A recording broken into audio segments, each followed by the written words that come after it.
Hello বন্ধুরা, আজকে আমরা চলে এসেছি আমার এক বন্ধুর দিদির মেয়ের এঙ্গেজমেন্ট পার্টিতে। প্রথমে এসে দেখি এত সুন্দর একটা গণেশ মূর্তি দিয়ে ওয়েলকাম করা হয়েছে। তারপর চলে এলাম হলের ভেতরে। হলের ভেতরে দেখলাম খুব সুন্দরভাবে সাজানো গোছানো রয়েছে। তারপর বসতে না বসতেই হাতে দিয়ে গেল ঠান্ডা ঠান্ডা জলের বোতল। জল খেয়ে শেষ হতে না হতে হাতে চলে এলো কিছু গরম গরম স্ন্যাক্স। তারপর আমি গরম গরম স্ন্যাক্স গুলো খেয়ে নিলাম। খেয়ে টেস্ট করে দেখছিলাম টেস্ট গুলো কেমন ছিল। আবার টেস্ট গুলো কিন্তু দুর্দান্ত ছিল। সমস্ত স্ন্যাক্স গুলো একটা একটা করে ট্রাই করে দেখছিলাম। কিছুক্ষণ পর আবারও দিয়ে গেল ভেজিটেবিল চপ, চিকেন টিক্কা আর একটু করে ঠান্ডা। আমি এগুলোকে একটু টেস্ট করে নিলাম। আর এদিকে সানি দেখো বসে বসে কি করছে। সত্যিকারের অনেকদিন পর এরকম একটা এঙ্গেজমেন্ট পার্টির নেমন্তন্ন পেয়ে কিন্তু ভীষণ ভালো লাগলো। তারপর এদিকটা চলে এলাম একটু ফটোশুট করতে।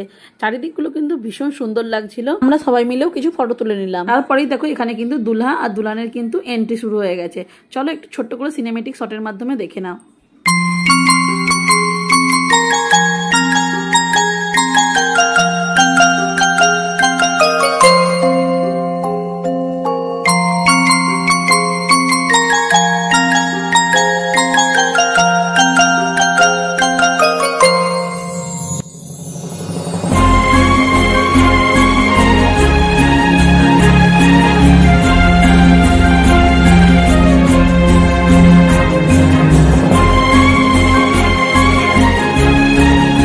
ওরা এবার ওদিকে যা ইচ্ছা করুক। এবার আমি খাবারের দিকে চলে আসি।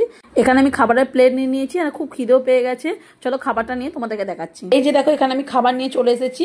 এবার খাবারগুলো খেয়ে নিই, তারপর কথা বলছি। খাবার খাওয়া হয়ে গেছে। এবার সানি, তানিশা আর প্রীতম গেছে গিফট দিতে। গিফট দিয়ে ওরা ফটোশুট করে নিচ্ছে। ততক্ষণ তোমরা ভিডিওটা লাইক করে দাও। চলো আজকের মতো বাই বাই। আবারও দেখা হবে নতুন একটা ভিডিওর সাথে।